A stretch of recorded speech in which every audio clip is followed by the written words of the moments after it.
Nach den tödlichen Schüssen im baden-württembergischen Bad Friedrichshall ist der mutmaßliche Täter rund 30 Kilometer vom Tatort entfernt gefasst worden.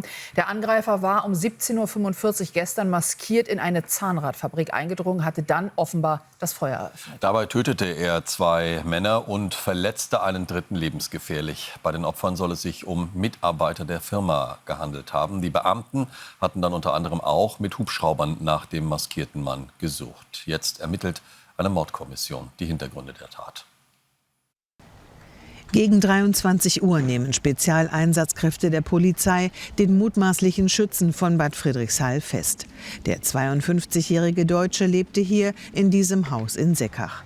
Über Stunden hatte ein Großaufgebot der Polizei nach dem Mann gefahndet, mit einem Hubschrauber und diesem schwer gepanzerten Fahrzeug. Nun durchsuchen Kriminaltechniker das Haus des Tatverdächtigen, auch auf der Suche nach Hinweisen auf die Hintergründe der Tat. Es werden jetzt eben umfangreich Spuren gesichert, nach wie vor noch am Tatort. Ja, es wird jetzt natürlich auch eine Durchsuchung hier am Wohnort des Tatverdächtigen stattfinden, um hier eventuell weiteres Beweismaterial zu sichern. Der Tatort liegt rund 30 Autominuten von der Gemeinde Seckach entfernt in Bad Friedrichshall. Hier soll der Tatverdächtige wenige Stunden zuvor, gegen 17:45 Uhr, das Firmengelände betreten und das Feuer eröffnet haben. 2 Männer starben, ein weiterer wurde lebensgefährlich verletzt. Ersten Erkenntnissen zufolge war auch der Verdächtige ein Mitarbeiter des Familienunternehmens, das auf die Konstruktion von Zahnrädern spezialisiert ist. Die Opfer vermutlich seine Kollegen. Nach der Tat flüchtete der maskierte Schütze. Was ihn zu der Tat getrieben hat, ist noch vollkommen unklar. Der Bürgermeister von Bad Friedrichshall spricht von einer Tragödie. Eine Mordkommission hat die Ermittlungen übernommen.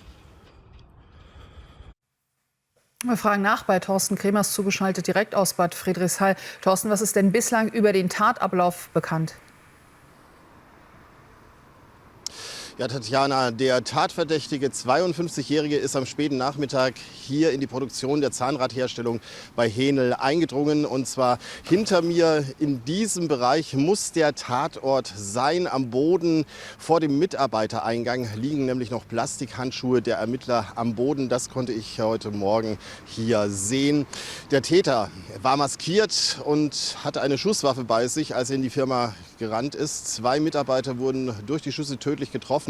Ein weiterer Mann lebensgefährlich verletzt. Danach war der Täter stundenlang auf der Flucht. Etliche Straßen rund um Bad Friedrichshall wurden abgeriegelt.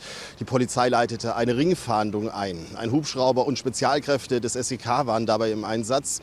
Und in Seckach, in etwa 30 Kilometer Entfernung, wurde der mutmaßliche Täter kurz vor Mitternacht laut Augenzeugen am Bahnhof dann festgenommen. Aktuell läuft bei der Polizei die Vernehmung des Mannes. Ob er schon Angaben zur Tat gemacht hat, hat die Polizei bislang nicht bekannt gegeben. Schauen wir noch mal auf das, was es bislang an Informationen über den Täter gibt und auch über die Motivlage.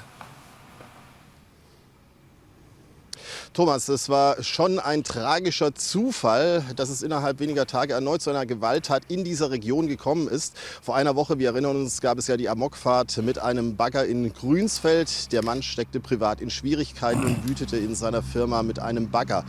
Und auch hier bei Henel handelt es sich bei dem Täter um einen Mitarbeiter der Firma. Die Vermutung liegt also nahe, dass ein Streit vorausgegangen ist. Vielleicht liegt auch eine berufliche Unzufriedenheit im Raum oder ein anderer persönlicher Bezug zu den Getöteten könnte Auslöser gewesen sein. Das Motiv müssen die Ermittler nun herausfinden. Danke für diese Information.